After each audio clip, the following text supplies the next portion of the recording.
Glória a Deus. Então, irmãos, continuando. Então, quando você lê esses livros, eles ainda estão, Jesus ainda está ali falando com o seu povo, porque a dívida, como eu estava falando no outro vídeo, era deles. É meio impactante falar isso. Mas a gente for estudar, você vê. Que Jesus mesmo fala, ele diz para a mulher surofeliz, eu vim, não é lícito tirar o pão da boca do meu filho, não é na hora, e lançar os cães. Por quê? Porque o cachorro, na cultura judaica, é um animal impuro. Então ele está falando ali de povos de outra nação que eram vistos como impuro. E ainda não era a hora dele lançar. Né? Milagre ele fazia, abençoava, mas a salvação ali, a pregação ali do reino, era diretamente aquele povo que havia quebrado a lei. Os gentios não quebraram a lei, porque não receberam lei. Amém? A lei quem recebeu foi o povo de Israel no deserto. Amém? Nós somos um povo da graça. Falando isso, tem um texto muito usado para pregar aqui em Mateus, que esse texto ainda está inserido na lei, essa história. Você vê que o jovem rico se aproxima de Jesus e diz, bom mestre. Jesus repreende e diz, por que me chamas de bom se só existe um que é bom, que é Deus? E ele disse, o que farei? Né? Ele pergunta de Jesus. O que farei para herdar a vida eterna? Jesus disse, se queres entrar na vida, porque Cristo veio para dar uma vida, e vida com abundância, né? Tem guardaste o mandamento, ele cita o jovem aquilo que ele aprendeu desde criança, porque todo judeu tinha que aprender isso, desde criança, pela letra, e praticar a lei. Pode ver que aqui faz parte ainda do Antigo Testamento, é continuação. Então ele fala para não dar falso testemunho, adultério, todos esses pontos moral que o ser humano tem que ter. Então, aí honra teu pai e tua mãe, no capítulo 19, é Mateus 19, versículo 16, essa história está inserida nesse contexto. Quando a gente entende isso, a gente sabe com quem Jesus está falando aqui. E o que ele estava fazendo aqui. Aqui ainda não tinha entrado a graça, né? Jesus, ele mesmo diz, eu vim para os meus. Eu vim para os meus. Ele diz e é claro no que ele fala. Só quando a gente quer passar por cima. Mas aqui é bíblico. Amém? Então, ele fala que esse jovem cita o que ele pratica dele, diz, desde a minha infância, desde pequeno que eu pratico isso. Ele disse, então, pega tudo que tu tem e dá aos pobres, que também era inserido na lei isso aí, né? Então, irmãos, o que acontece? O jovem se entristece e vai embora. E Jesus fala, é mais fácil, né, um camelo passar pelo fundo de uma agulha, que era uma passagem em Israel, uma passagem bem estreita, do que um rico herdar o reino do céu, né? Então Jesus fala isso, era a visão de Jesus. E Jesus falou isso porque é muito difícil as pessoas que é agarradas aos seus bens. Então, irmãos, essa parte, Jesus não está falando aqui conosco, ele está falando com ele agora. Esse período aqui é o período da lei, ainda vem aqui. Quando chega em Lucas 44, 24 em diante, ele vai explicar para os apóstolos que convinha que o Filho do Homem padecesse no terceiro dia ressuscitasse e em seu nome se pregue arrependimento e remissão de pecado. Vão para Jerusalém, ele manda para Jerusalém, os discípulos são revestidos do poder e começam a pregar, as grandes comissões começam aí. A graça começa aí, após a cruz. Aí nós não somos da lei, nós não quebramos a lei, mesmo porque nós não tínhamos lei. Você entendeu?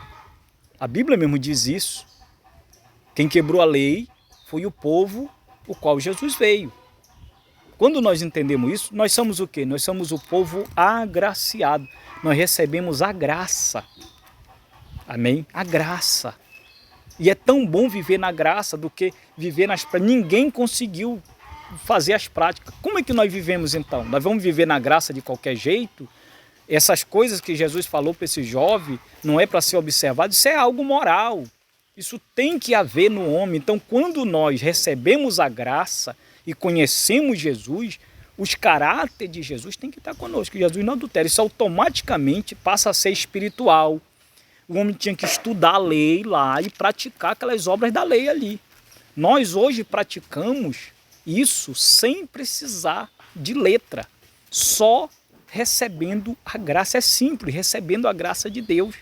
E se nós recebemos a graça como ela é, nós vamos viver. O adultério não vai fazer parte da nossa vida, porque Jesus não vive assim, a vida de Cristo em nós.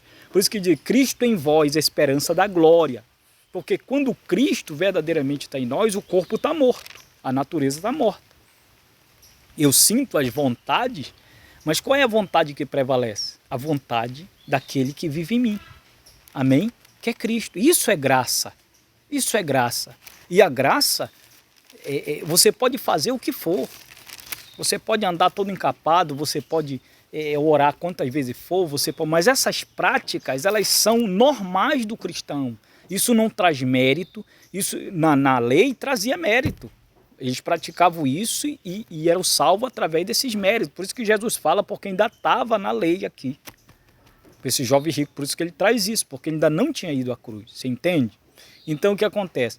Hoje, isso não te traz mérito, mas é normal o cristão ser assim, porque Jesus é assim. Se Cristo vive nele, as práticas de Jesus vai fluir. Do teu interior flui rios de água viva. E vocês entendem, rio de água viva flui, normal, natural. Um rio, ele corre naturalmente, então isso é natural. Antigamente não era natural. O camarada praticava, acreditando que através daquelas práticas ele seria salvo. Hoje você pratica porque ama Jesus, você pratica porque serve a Cristo, e você não tem que ser diferente de Jesus. Então do seu interior flui rios de água viva, porque é Cristo que vive em você. Então, se Cristo vive em você, essas práticas automaticamente vai estar impregnada e escrita no coração daquele que acredita na graça. É você crer. A graça é diferente da lei. É simples mesmo. É simples mesmo, não tem as exigências, porque Cristo nos justifica. Essas exigências, tu tem que andar assim ou assim, então automaticamente o Senhor espiritualmente vai fazendo isso. Tem coisas que servem para um e para outro. Mas o caráter de Cristo tem que estar em nós. Então, a gente compreendendo isso, você entende por que Jesus veio, para que ele veio, para a gente não estar pregando heresia há anos e anos, dizendo que Jesus veio para perdoar os nossos pecados. Pecado é transgressão da lei. Nós não quebremos a lei. Amém? Agora, sim, Cristo morre na cruz. E quando nós cremos em Cristo, nós somos salvos, porque não tem como ser salvo sem crer em Jesus. Se crer literalmente, não é crer dizendo que crê e vivendo uma vida desregada, porque quem crê é diferente. Quem crê em Cristo mostra em prática normal, como um rio que flui, água viva, vai fluir. Um rio ele tem que fluir normalmente, sem forçar, sem esforço algum. É Cristo que flui em você. Então ele vai dominar a sua vida. Mas se ele não está dominando a sua vida, você continua praticando tudo que não presta e dizendo que é servo de Deus. Que você pode dizer o que você quiser. É o que Jesus disse. Muitos chegarão naquele dia e dirão: Senhor, eu fiz milagre no teu nome. Eu fiz, não te conheço. Por quê? Porque você pratica a iniquidade. Amém? Então que nós ficamos entendidos e que Deus continue nos abençoando em nome de Jesus.